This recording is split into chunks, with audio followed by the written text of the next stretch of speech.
It's just really tough for us mums, you know. Our job's never done, our work is never finished. And I think it's this movement, the real out of office movement, is something that just really resonates with me. And I think we should all talk more about how much work we do. I think a woman's work is never done. But I just think we all feel guilty. We have that mum guilt, you know. If you're working and being successful, you wish you were at home with the kids. And if you're at home, you're thinking, am I doing enough work? Yeah, and of course the cost of childcare in this country means that a lot of families just frankly make that decision to have one of the parents stay at home, usually the mum, and they're just being squeezed out of the economy, and that's not good either. Once you've done your job as a working mum, you come home and you're doing another 8 hours on top of it. Mothers have a tendency, definitely historically, just to crack on with it. It's just something that they are expected to do, that they do without moaning, and now it's like... Are we getting to a stage where go down that well? In my experience, I have had someone say to me, well, if you can't handle it, why do you have kids? Oh. You know. Absolutely, absolutely. And yeah, exactly that. We just need to talk about it, and I think it's healthy, and I think that's the main thing now, that we should be brave enough to be able to say, do you know what, sometimes it's difficult, but I'm really proud to be a working mum, and I tell my daughters that. I work really, really hard, and it's a good work ethic for them, you know, and that's what, you know, this campaign's all about. Is there some resistance still, do you think, from some parts of society? I do think there's resistance, and that's what this is about, is to try and get people talking about the fact that it has been awkward in the past, and some people don't understand a working mum's life, and that's why we need to try and talk about it. GB News, the People's Channel. The Britain I grew up in was the most peaceful, gentle society that has ever existed. That has been destroyed. Opinion polls show immigration is the #1 concern to the British public. Are you proud to be British? Yeah, I'm ever so proud. My name is Stephen Edgington, and in this documentary, I want to find out how Britain became a nation of immigrants. Immigration, the Truth. Available from the 19th of September at gbnews.com.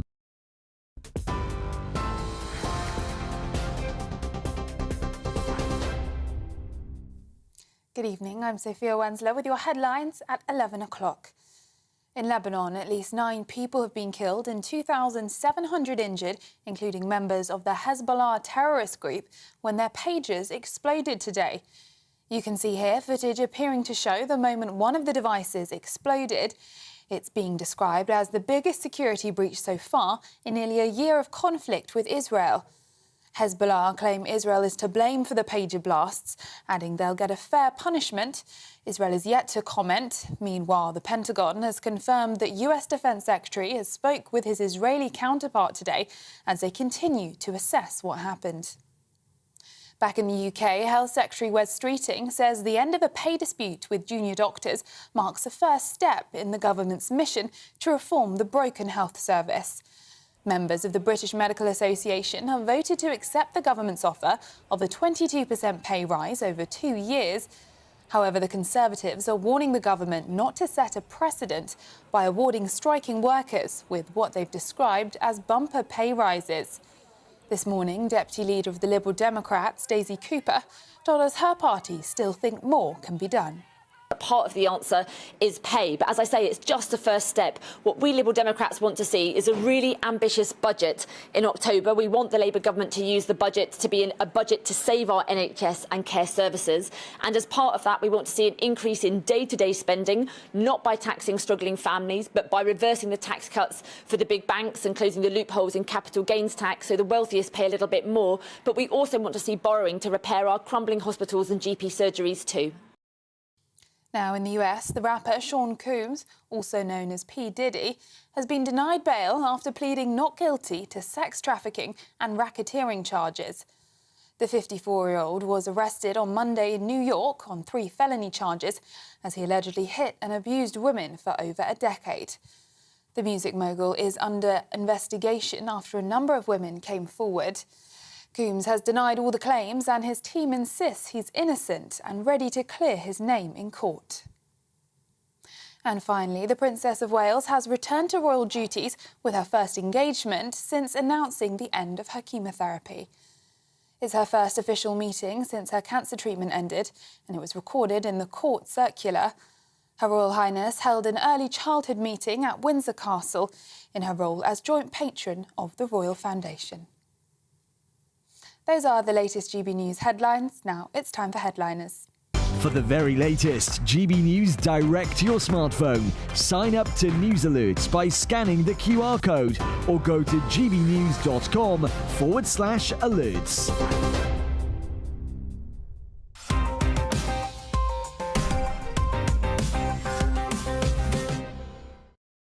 Hello and welcome to Headliners. I'm Nick Dixon, taking you through tomorrow's top stories for the next hour with the help of Cressida Wetton and the active sabotage of Lewis Schaefer. There he is. I'm only joking, Lewis. You're so helpful. No, but people believe that. People believe that. Yes, they should. And somebody asked me today if this was like researching. What did they say? Rehearsal. That I'd rehearse the show. Do you rehearse? Do you rehearse? Someone asked Lewis Schaefer if they rehearse. I think maybe they were kidding. I can't tell. I ask a different question. Why don't you rehearse? Is the question I always ask. Yeah. It could help. No, it doesn't actually. It does. I actually do the best I can. I believe that. What am I supposed to say? No, it's good. It's a good intro. Let's crack on, shall we? And we'll get into it again. But let's have a look at tomorrow's front pages. That's what the show's about. So, The Telegraph has thousands of pager bombs, rocks Hezbollah. The Guardian goes with Hezbollah vows to strike back at Israel after deadly pager attacks. The Times, exploding pagers wreak havoc among Hezbollah. The Mail, Israel's exploding pagers put Middle East on the brink. Doesn't sound good. The Express, 1.7 million will not heat homes this winter to save money. Wow. And finally, The Star, Age of the Zombies. And those are your front pages.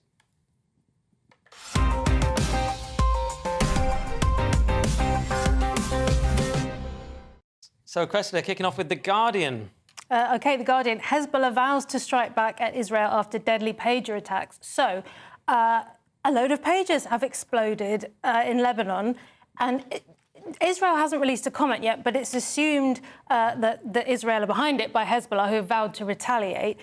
Currently, about 3,000 people have been injured. 9 have died. Hezbollah well, in fact, no, the Lebanese authorities are saying a 10-year-old girl is included in the death toll.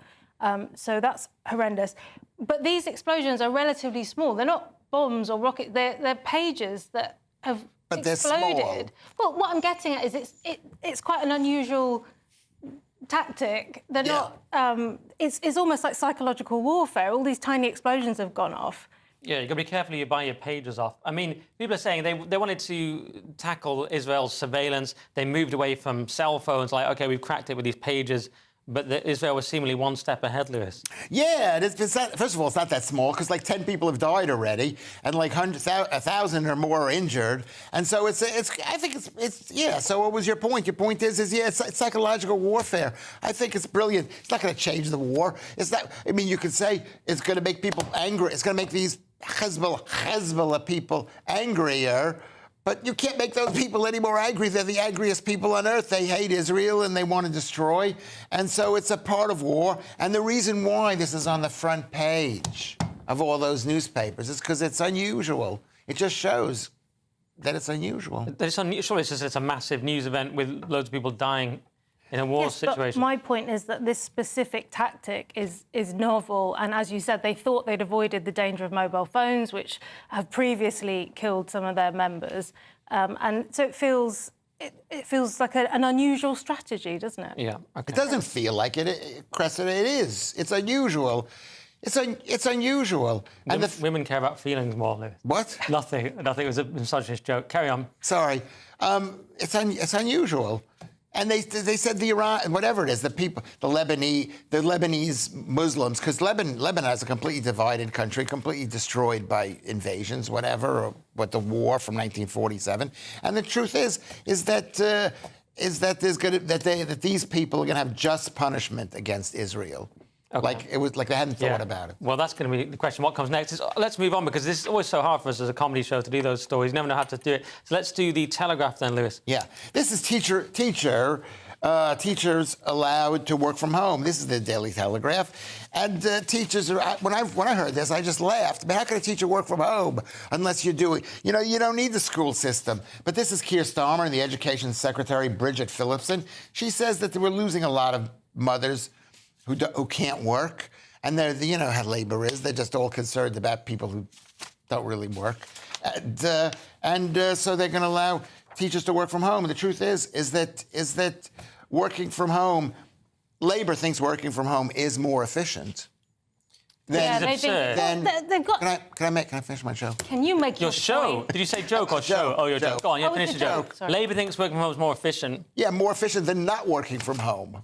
Right. Yeah. Which means it's not as efficient. Sorry, I didn't mean to. No, it's good. There should always be a long pause in between the setup and the punchline. That's the first rule of comedy. So.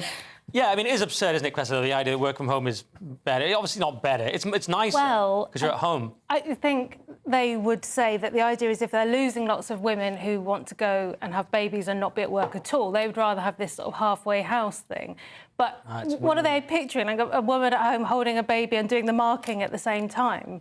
I think the modern boss babe can do that. The boss girl, empowered. Sounds like a lot, doesn't it? Having to have a baby and work at the same time, I don't know. You are a boss babe, Cressida, and I think you could do... No, some work can be done at home if you're going to grade papers at home, but at we could do this at home, it'd be great. At the same time, that's one of the... Because we don't have to see Lewis Schaefer, except physically on the screen. I'm joking, we love Lewis. I'm sorry, but one of the worst things about this country is the centralisation, is the fact that the government thinks it's got to run state schools. Well, and it keeps saying, we're going to be the party of growth, we're going to make the UK brilliant, and then things like this happen. Oh, don't worry, just do it from home. It's not really in the spirit of growth, is it? Yeah, it's a new sort of ridiculous political football. Every time Labour gets in, they'll say, everyone go home, go and work at home, then the Tories will get in, Jacob is like, get back to your desk. It's going to be, it's ridiculous. But I like that you got centralisation in there already, Lewis. Everyone can take a drink at home, and then you'll say death of love later. Yeah. So do we have another story on here? Yes, we do. I'm glad you asked, Nick. We've got Musk accuses Britain of having misplaced priorities over Edward's sentencing. So this is Elon Musk wading in again, telling us what to do. And there's been a lot of backlash, reaction to Hugh Edwards' 6-month suspended sentence, understandably, because lots of people have been put in prison lately for Facebook posts and social media comments. Meanwhile, Hugh Edwards is a legitimate convicted paedophile, and he's got a suspended sentence. So, of course, it's outrageous and people are reacting like this. Having said that, what we're finding out is this is the norm for these kind of crimes. And it's not that he's had a particularly lenient treatment necessarily. It's that this is how people get treated. So I wonder whether Elon is shining a light on this, maybe going forward, these kind of crimes are going to have different sentences. Yeah, I mean, I made this point.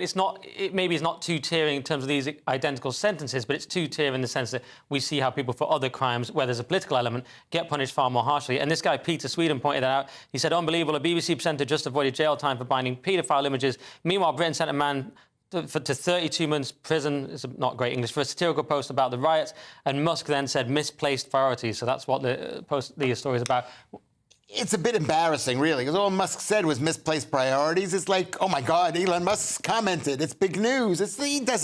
Elon Musk doesn't care about England. I hate to say it. I care about it because I'm living here. I got kids and stuff here. But the truth is, it's such a non-story that Elon Musk actually put his thing. And he didn't write a letter to whatever it is, to the royal whatever thing they have here. He didn't do... Whatever, you know what I mean? He didn't do anything. It's pretty cool, though, isn't it, Lewis, just to be able to take down a whole country with, like, 2 words, misplaced priorities, send. I'd rather it wasn't my country, but he can just... Well, that's 2. Didn't I say 2? Did I say 1? I think you said 2. I said 2, but he can do it 1. Often he just does interesting. Sometimes he just does those little emoji eyes looking at something, and that's enough. He's drawing attention to it. I think it is a big deal. He's paying attention. It's like that guy Frost who was How is that different from drawing attention? No, he's not drawing attention, he's paying attention. I didn't listen to what you were saying. That was the flaw. No, I should have been listening, but I wasn't listening. Why break the format now, Lewis? You never listen. I haven't had a good show, but I think, you can pick up. Yeah, go on. I'll pick up in the second part. Yeah. I mean, and the truth is, it's the BBC, which is evil. That's why, and Elon Musk knows that it's evil. And when Elon Musk interviewed that guy, remember that guy that he... The guy was interviewing him, but he turned the tables. He turned the tables on him because people need to know. That's why this is a news story, not because he's Joe Blow, but because he should be punished severely. Who? Hugh Edwards? Hugh Edwards. I was just trying to get that, because I thought you meant Musk. I'm just trying to follow the thread. He's been boring. It's like a James Joyce novel. Yeah, and he's been involved with the BBC for so long. Just to be clear, I don't think the BBC are happy about Hugh Edwards' behaviour. They're not happy because they've been very clear about that. No, I know they would prefer to have nice people there, but it's the BBC, and they don't have nice people there. I got a call yesterday from the BBC to be on one of the shows, and to be on the guy at BBC Radio. You could be the new Hugh Edwards. No, not Hugh Edwards. The American guy, Justin Webb. Okay. And I said to the lady, I said, do you know who you're talking to? I said, do you really want to book me? You need an agent, Lewis. And she goes, I'll call you back. Yes. Still waiting. And did probably happens to you No, quite she a didn't lot. call me back. Of course she didn't. She Googled him. It was all over. So defund the BBC. Should we have a quick look on that bombshell at the Star, perhaps, Cresta, with this big story? OK, Daily Star, Age of the Zombies. So real-life zombies could come back from the dead after boffins discover a third state our bodies enter after we cark it. Yeah, this actually sounds... this actually is a serious story. It sounds silly when they're making it about zombies. Yes. But apparently cells can sort of live on and even develop well after death. We looked at it last night and it didn't end up doing it. It freaked me out. Death is not the end because the cells, certain cells carry on and do stuff. It wasn't totally clear on the science. Yeah, I couldn't read it because it was in the Star. I don't think the Star has any words inside. It's just... The zombies is a real leap. It's about cells that survive also, after death. they've put a picture of Keir Starmer... to clarify. ...saying, can you buy me some clothes? Which isn't really relevant to the story, but they've put that there. That is funny, though. But you are right about that because there's lots of animals that don't die directly. Their cells don't... Like, our cells age and then we die, but cells that do not die, they just make more cells and they wait to be eaten before... Do you know what's the biggest animal that doesn't die? The BBC. The BBC. That's it for the front pages. But coming up, could assisted dying be fast-tracked? Will Labour tear up the fiscal rulebook? And Keir Starmer is forced to accept football tickets against his will. It's tough. See you in a minute.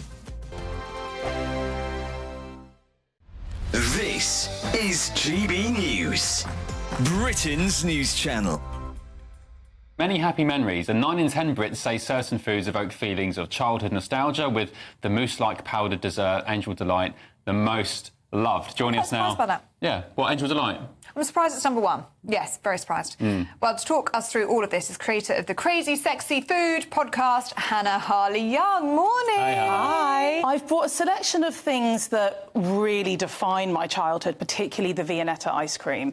And I have brought you some butterscotch Angel Delight. Yay! I'm going to expose myself live on camera and say that I've never tried Angel Delight. Hannah? I know. I don't know what that says about me. I thought that was apple puree, actually. I'm so excited. Is it good?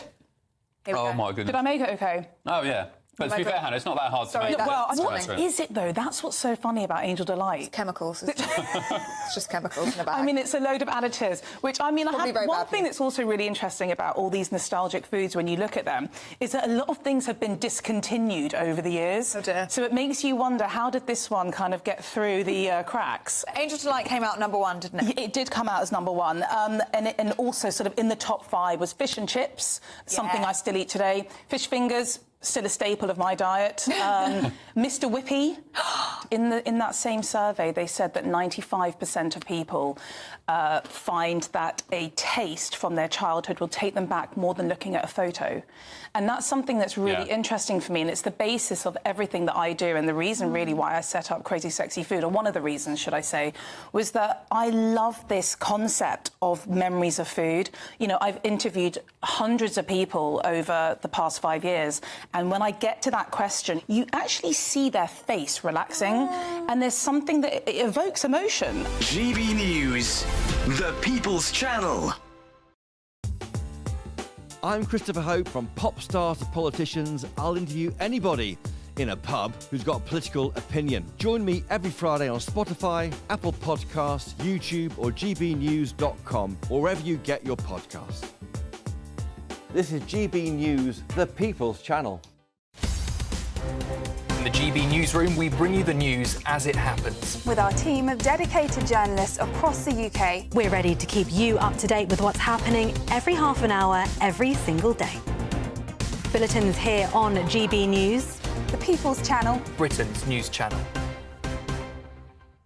If you want your news to be straight talking... This is a nightmare for the Conservatives again. Down to earth. It's not just Nottingham where this is happening, is it? And most importantly, honest. Hard-working, middle-class taxpayers, they'll get their book thrown at them. Then catch me, Martin Daubney, Monday to Friday, 3 till 6 p.m. on GB News, Britain's news channel.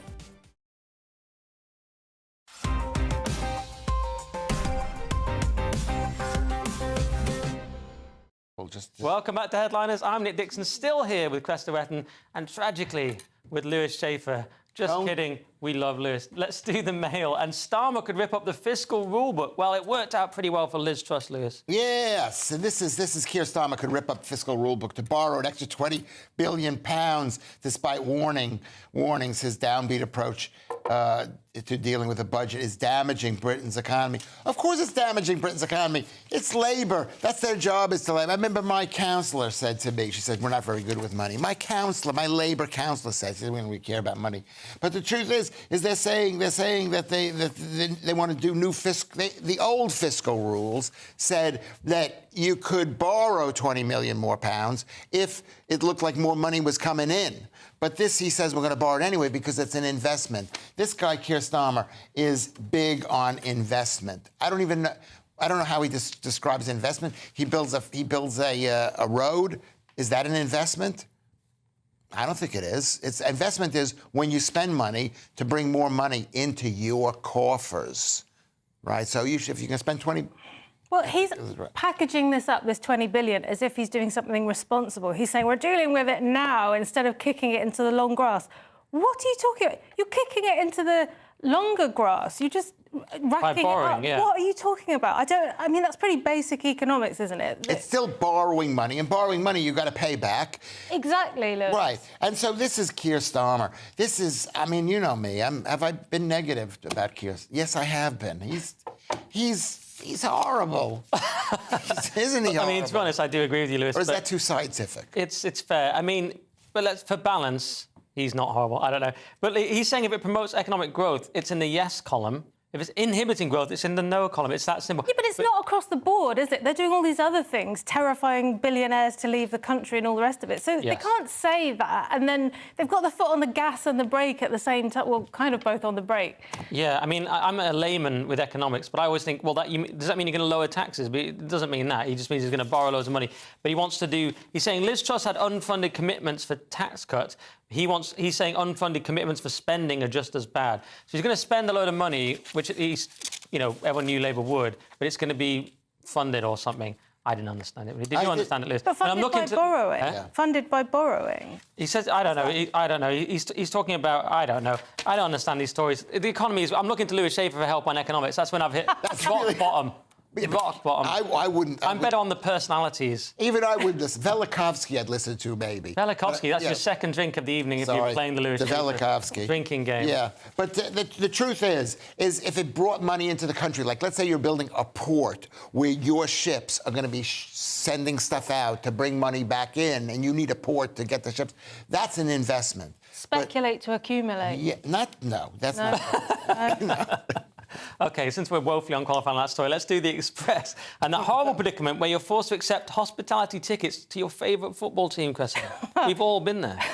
Lee Anderson tears apart Keir Starmer's reason for having to accept football tickets.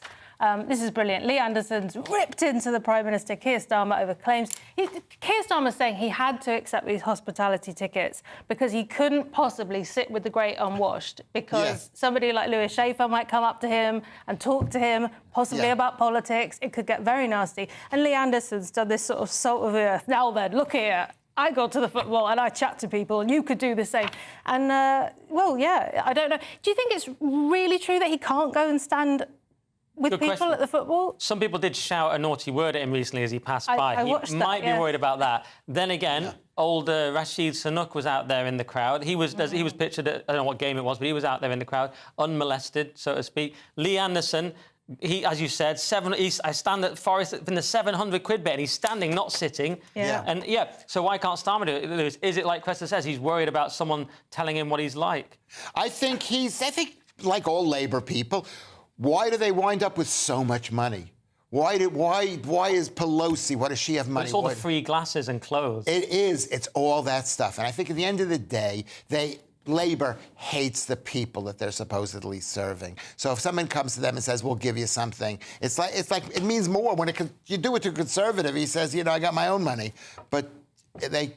And are they, for balance, are they even supposed to be serving those people anymore, even ostensibly, because it's proven with graphs and so I've seen graphs that the people on 70 plus thousand a year vote Labour, and the more you go down, the less likely they are to vote Labour, the more likely they are to vote Reform. So what I'm saying is, do Labour even have any thin pretense of being the working party anymore. They don't. That's a very good point.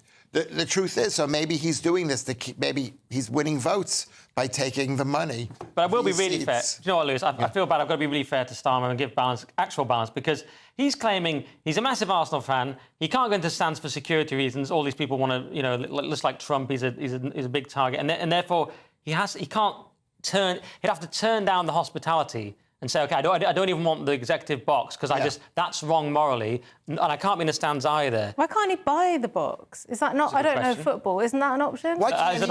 Why can't he buy a ticket and then speak to the people and say, hey, can you move me up a little bit? And they'll put him someplace nicer with protection. So he could have done that. No, when I go to see Crystal Palace, my team, I pay for my ticket.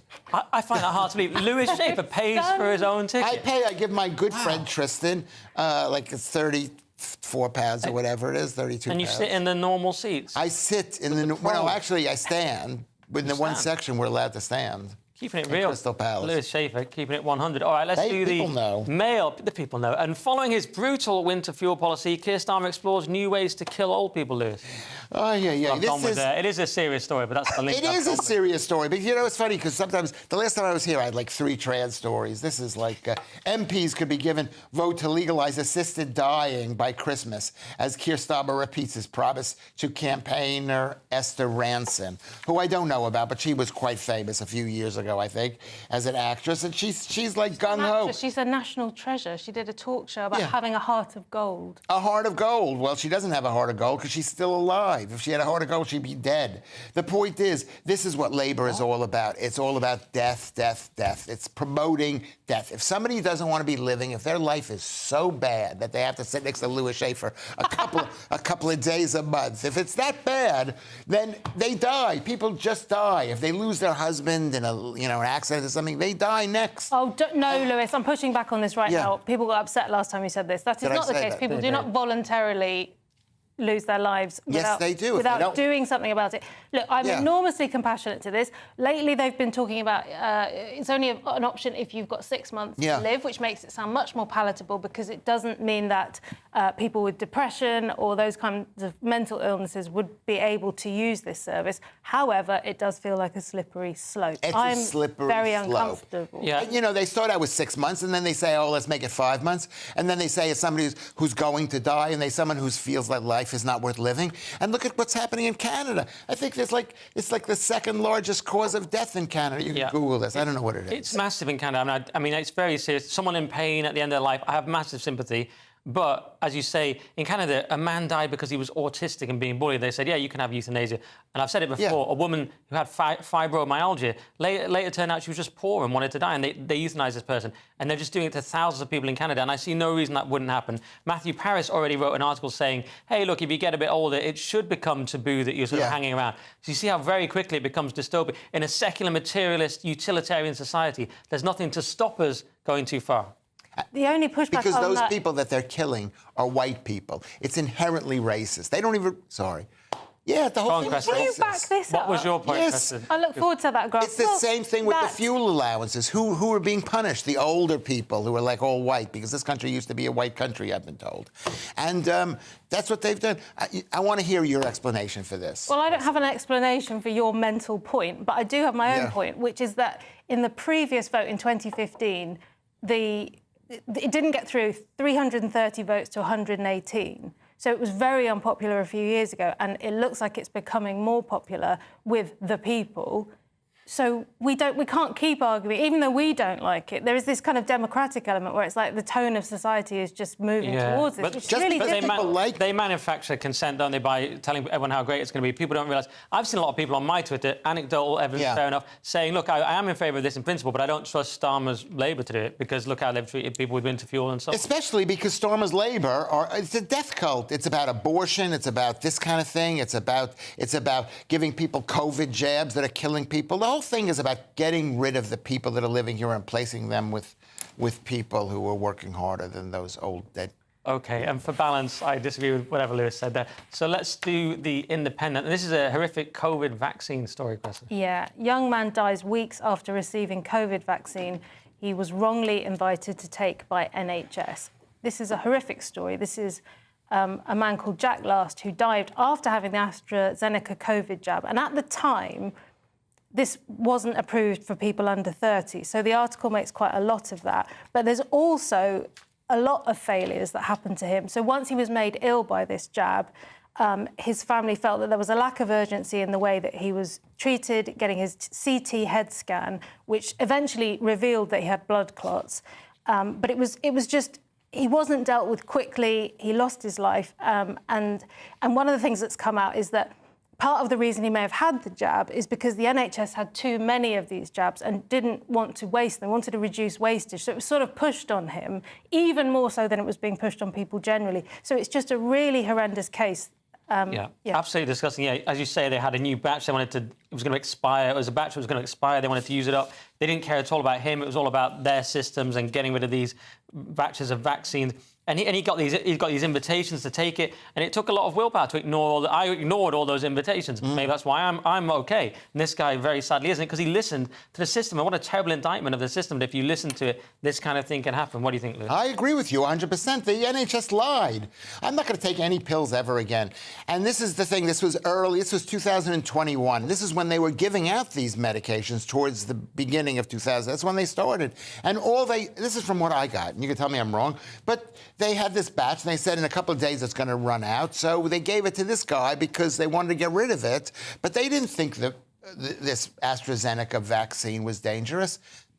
People were lied to. Well, his family have said, this is a quote from them, "We believe part of the reason Jack was not taken seriously at the hospital to begin with was because the safe and effective mantra had been repeated so much to the point of it being gospel that anything that went against this seemed offensive, although you were as though you were somehow wishing COVID-19 on others or you were being deliberately difficult." And that's how they felt. Yes, it's called being lied to. The you know, when I can't be on this program because I'm too extreme. No, but it does. It should make you angry. This story. It is horrible and really tragic. But that luckily, I didn't take it either. I didn't take it. But that's all we've got time for in part 2. But coming up, a woke Shakespeare play is cancelled. Men campaign for more paternity leave, and Keir Starmer makes Diane Abbott a non-person, according to Diane Abbott. See you in a minute.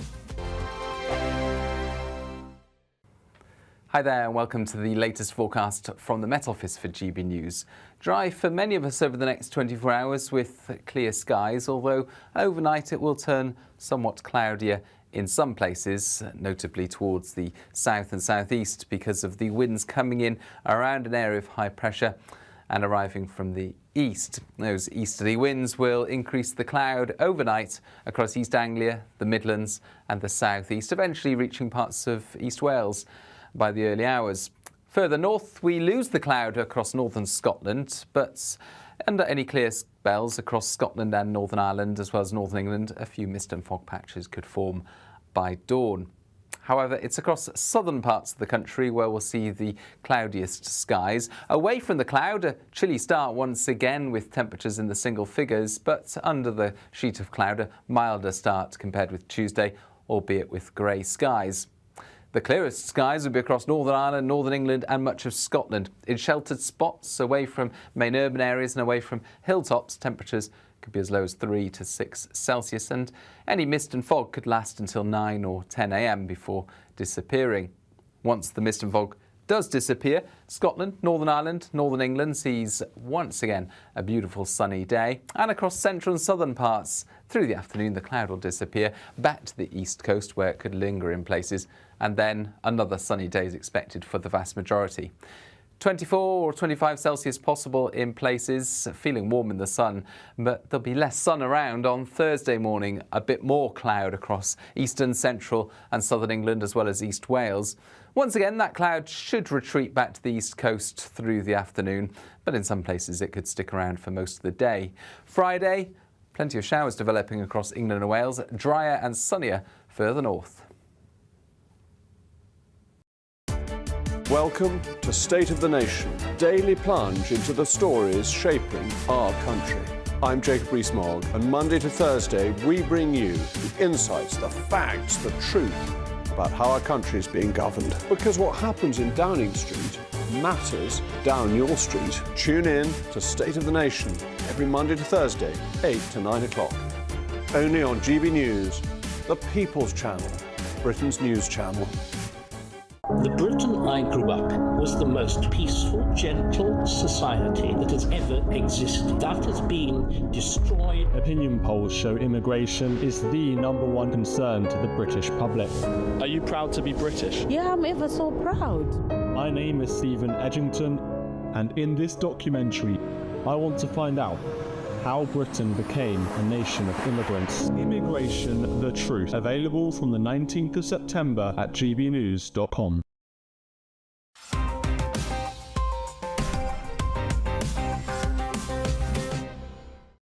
Welcome back to Headliners. Let's get straight into it with The Telegraph. And apparently The Observer might be sold. So where will I not be reading it now, Lewis?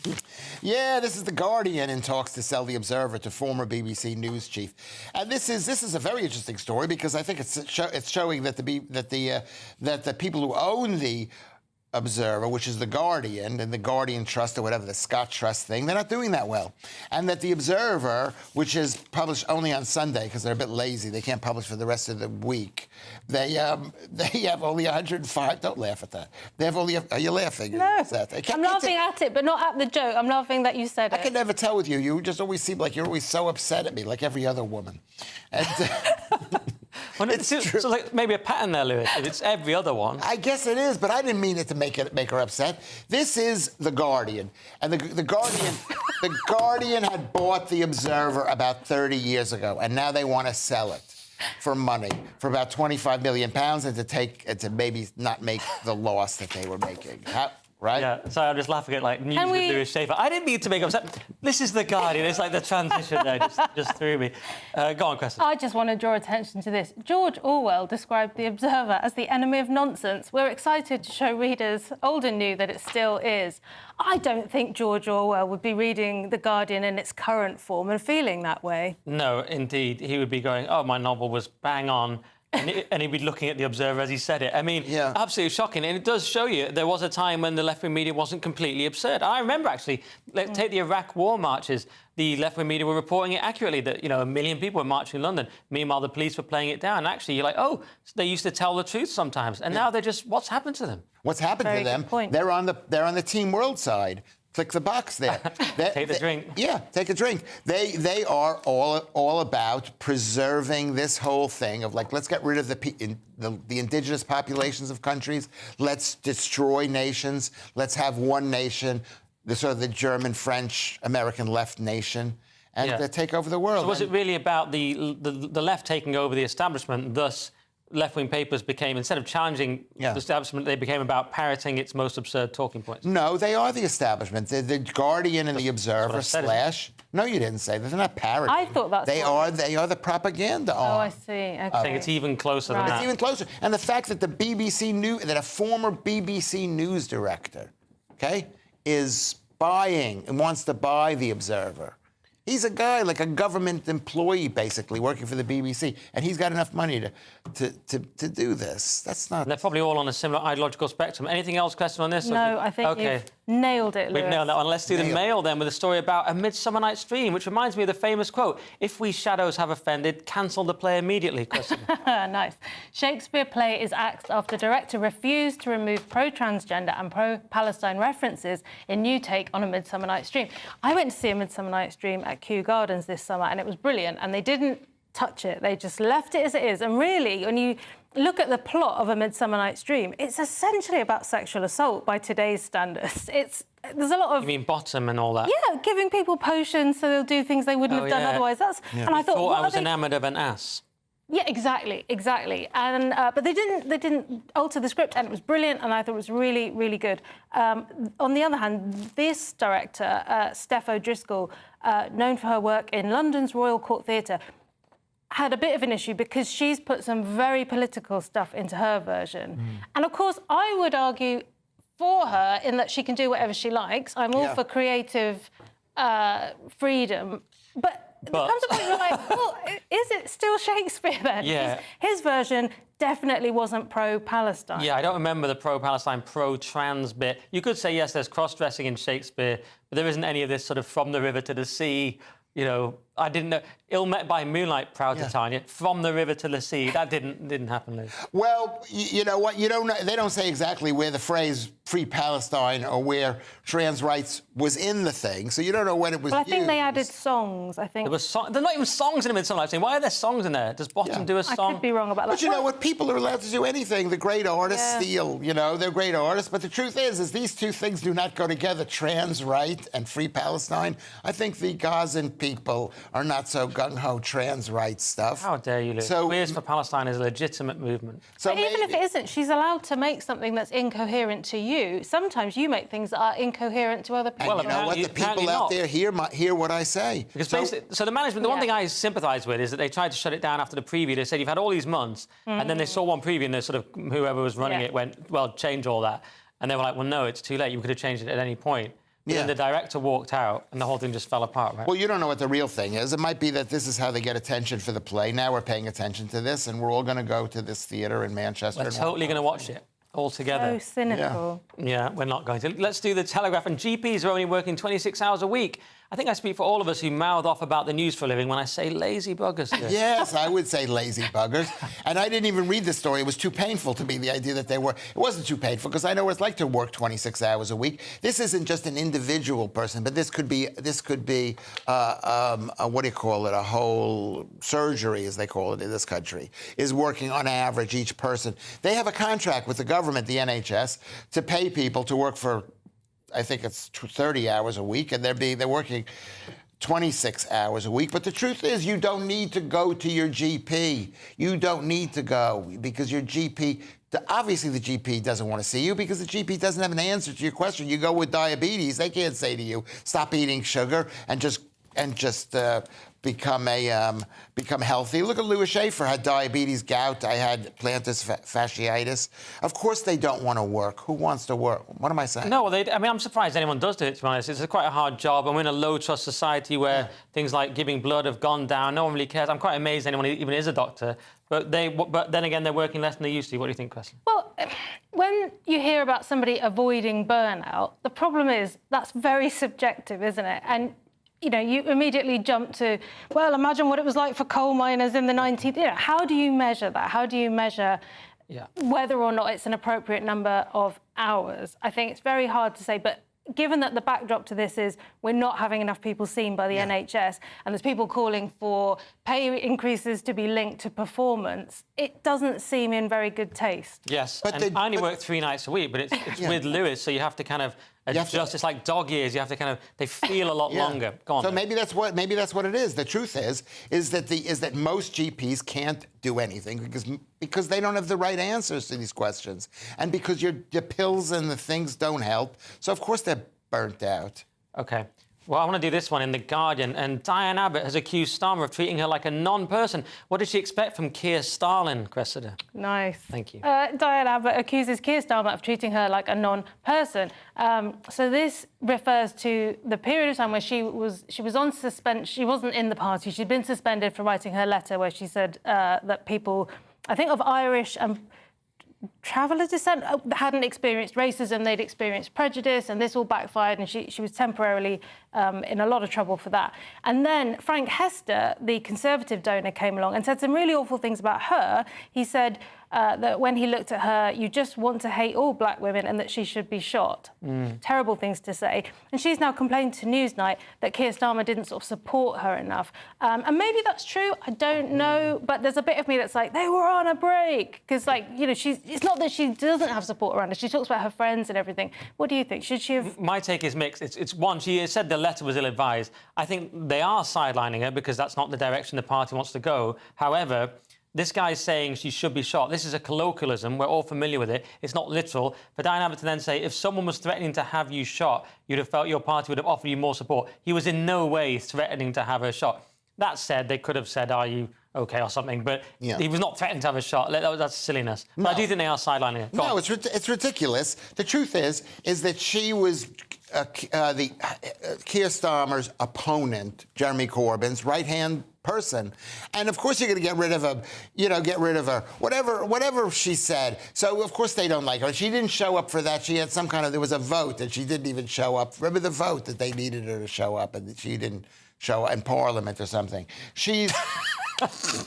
Decisive analysis. The people out there know what I'm talking about. They didn't like her. They did not like her, and they don't like Keir. And this is a new Labour, and they don't want her around. And this is the political system you have. If you're going to vote for Labour, you're going to get Labour. Well, then let's squeeze in this last one before the break. The Guardian, and men are campaigning for more paternity leave. But do they realise that we made to change nappies and stuff, Lewis?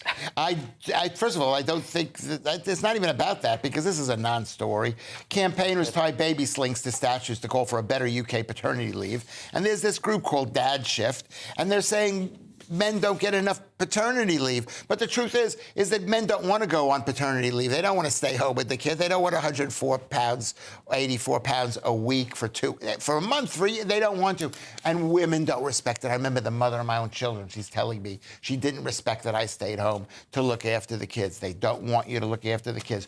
Don't be fooled by this. Stay at work. Let the woman handle it. If the woman wants to be a boss lady and to... Don't point at me and say boss lady. This is a terrible error. I didn't mean for this to happen. Yeah. I think it's nice to see a protest where it's not extremely violent. It's quite a fun, good-natured protest. They've made their point. Very nice. OK, good. All right, that is it for part 3. But coming up in the final section, could your club card tell you what to eat?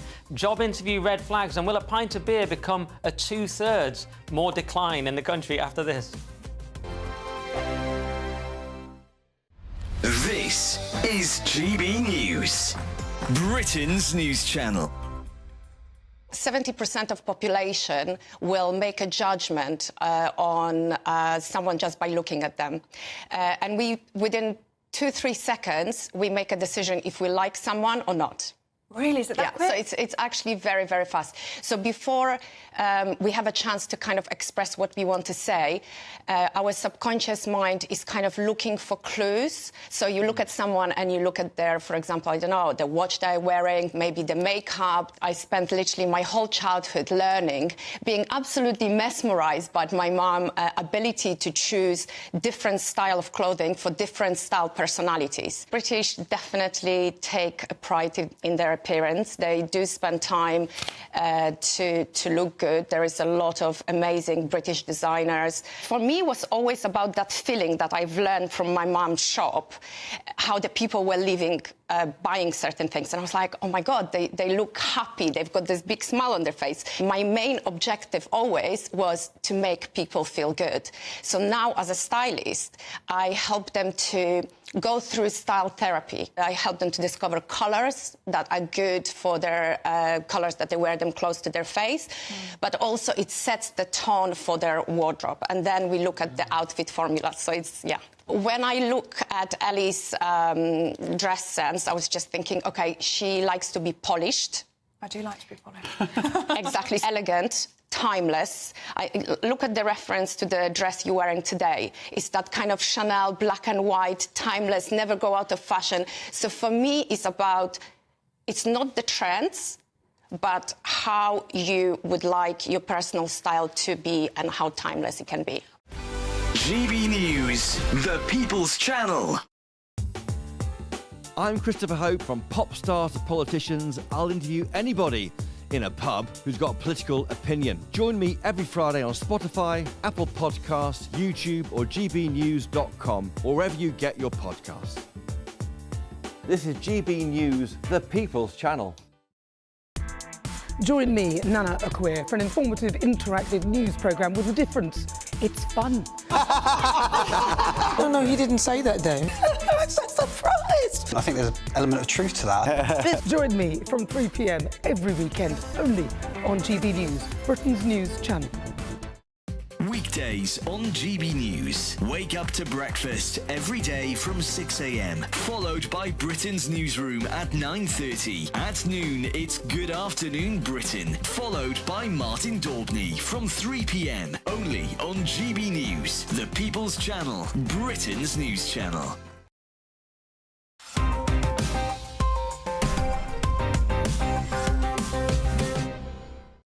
Welcome back to the final section of Headliners. Let's get into it with The Telegraph. And soon your Tesco club card could tell you what you should be eating. Don't they realise that's Lewis Schaefer's job, Cressida? UK's biggest supermarket could urge shoppers to replace unhealthy purchases. Can you imagine? So the boss of Britain's biggest supermarket has said he's expecting to use artificial intelligence to monitor how customers are shopping to help nudge people to making healthier choices. How creepy is that? So he says, this is Ken Murphy, he says, I can see it nudging you, saying, look, I've noticed over time that in your shopping basket, your sodium salt content is 250% of your daily recommended allowance. I would recommend that you substitute this. Isn't that just... The good news is it's Laura Dodsworth's next book sorted, but the bad news... What if the club card, Lewis, gets too health conscious and starts saying, grow your own, don't shop at Tesco? Haven't they thought about this? The club card could go too far and just go to Aldi, it's cheaper. You know what I mean? Once you give club cards, no... That'll never happen. It's Tesco's. Right. Tesco's got 20 million people in Britain. That's 1/4 of the population having a club card. That, you know, so they're kids who don't... You know what I mean?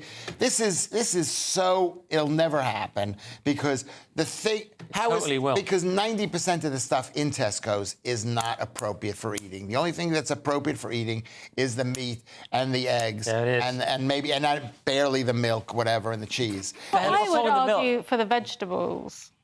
But I know you're not into that. No, I think if you want somebody to tell you to eat less salt, get a wife. I mean, it's so, like, people used to look after each other. No, seriously, there's evidence that couples eat better because they kind of, like, gently shame each other. No one eats worse than a single man. Right, I mean, vouch for that one.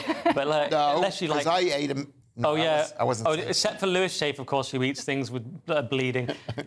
Lewis, but what about... I was going to ask you about one thing. Salt. This is very anti-salt, and it's bad for blood pressure. But I wanted to get your... I can't believe I'm asking, but I wanted to get your take, because I saw a tweet the other day saying, don't believe him on salt. Salt's good for you. What do you think? I don't know. Well, everybody needs salt. It's one of those things that when you have water, it makes water water. Otherwise, water can be dehydrated. If it doesn't have the salt in it, it could be dehydrating. And the truth is that blood pressure... We don't know if blood pressure is really bad for you. There are people who are very sick who've got very high blood pressure, and people who are not sick, who are not sick and have low blood pressure. You can have all the other signs can be good. And the truth about salt is it's not like it can lower your blood pressure slightly, but it may not. Okay. So you should just... You were so right. We've got to move on. That. But you've said the truth is so many times tonight, followed just by, random things. But then, hey, let's do the Times. And Instagram is introducing restricted teen accounts because of all the creeps out there, Lewis. I don't mean Lewis, but the way it came out. Instagram teen accounts to give parents more control. It's just a saying, you can control what your kids watch if you grab a hold of their phone and have their code and are able to, like, change things, which means you're not going to be able to do it. This guy, I've never heard of him, is Sir Nick Clegg. You've never heard of Nick Clegg? I have heard of him. I was wondering when you came to this country. I was making a joke, but it's like he's up from the dead, this guy Nick Clegg. and he's landed on his feet. He's working for Facebook. I guarantee you he's making millions every year, I'm going to guess. It's disturbing, isn't it? It is disturbing. And Instagram is part of the Meta thing, which is Facebook and WhatsApp. And what it is you don't know what the reason why they would say this, why Facebook is... Okay. Instagram, sorry. Anything? Well, they've got to be seen to be doing something, haven't they? It's the hot topic. Online safety bills coming. Make an effort, lads. Let's do the Express and a list of warning signs you should watch out for at a job interview. For example, if they let sex offenders work there. I mean, you probably just applied to the BBC by mistake. Cressida. Employees list warning signs you should watch out for at job interview. This is good advice for young people who... Oh, sorry. No, I mean, why... Something else during Sorry. Why listen to me when you could... I was thinking about Justin Webb. I was thinking about Headliners. Yeah, I know. I'm so sorry to everyone at home. This is about asking your employer what the conditions are going to be like at work. And the question should be, will your colleagues respect you? Will they listen to you? Yes, not here, sadly, but on this show. But, yeah, there were some things like one person mentioned the Glassdoor reviews and how bad they were, and they ended the interview because they were so mad. That's a red flag, isn't it? No, because if a company says something that you don't like, you just say, well, I'm glad you told me that. If they say, and red flags are like women. Sometimes you look for a woman with red flags. Someone just took away the story I wanted to do. I was going to do the name one. It seems to have disappeared. We don't need to rush through all the stories. I think they care if we do 18 stories. What about this name one? Can your name determine your job? It's in The Guardian. Yeah, this is also ridiculous. It says that people who are named baker, carpenter, and farmer are more likely to be bakers, carpenters, or farmers. Maybe it has to do with your parents' upbringing. Maybe it has to do with the fact that it gives you an idea of what to do. Yeah. By the way, my name just means son of Richard. Let's make that very clear. It was a Scottish earl. Yours is German, weirdly, so which shocked me. It means steward or shepherd. Yours means wet hill. Maybe why you end up on a boat. We don't know. What do you think? You actually check that out. 15 seconds. What do we think? What do I think in 15 seconds? I've been reading about Usain Bolt. It's not his name. He had a very good coach. Oh, really? Yeah, I've been reading. You've got to read this book, Black Success: The Surprising Truth. Lord Sewell. Really good book, and you can be like Usain Bolt. We learned something right at the very end after all Lewis's stuff. Who knew? All right, thanks very much. We've got to look at the headlines before we go. So the Telegraph has thousands of pager bombs, rocks Hezbollah. And there it is. The Guardian has Hezbollah vows to strike back at Israel after deadly pager attacks. The Times, exploding pagers wreak havoc among Hezbollah. The Mail, Israel's exploding pagers put Middle East on the brink. The Express, 1.7 million will not heat homes this winter to save money. And finally, The Star, Age of the Zombies. Those are the front pages. That's it for tonight's show. Thanks to Cresswell and Lewis. Headlines is back tomorrow at 11 p.m. If you're watching at 5 a.m, then of course stay tuned for breakfast. But for now, it's good night, or indeed good morning, and God bless. I thought I was brilliant. That warm feeling inside from Boxed Boilers, sponsors of weather on GB News.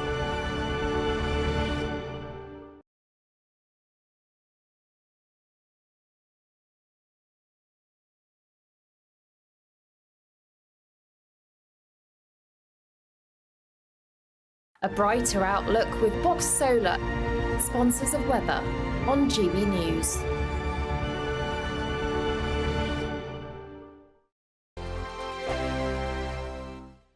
This is your chance to win a £36,000 secret salary in the latest Great British Giveaway. That's like having £3,000 each month for an entire year. Extra cash in your bank account that you can do whatever you like with. Take a year off and keep it to yourself. You don't even need to tell the taxman, as it's totally tax-free. For another chance to win £36,000 in tax-free cash, text cash to 63232. One entry costs £2 plus one standard network rate message, or text bonus to 63232. 5 entries cost £5 plus one standard network rate message. You can enter online at gbnews.com/win. Entries cost £2, or post your name and number to GB08 PO Box 8690 Derby DE1 9TT. UK only. Entrance must be 18 or over. Lines close at 5 p.m. on the 25th of October. Please check the closing time if listening or watching on demand. Good luck. It's Patrick Christie's Tonight, and here we do things differently. It's explaining the absolute madness of this, doesn't it? It's explosive. I mean, this is very good. It's lively. 850. Your government sat there short and it did nothing. It's controversial. And the Middle East has been in turmoil since before I was born. It's everything you need to kickstart your evening. Everyone's had their Weetabix tonight. I love to see it. That's Patrick Christie's Tonight, weeknights from 9 p.m. Only on GB News, the People's Channel, Britain's news channel. Mark Dolan Tonight is your weekend dose of news, debate and entertainment.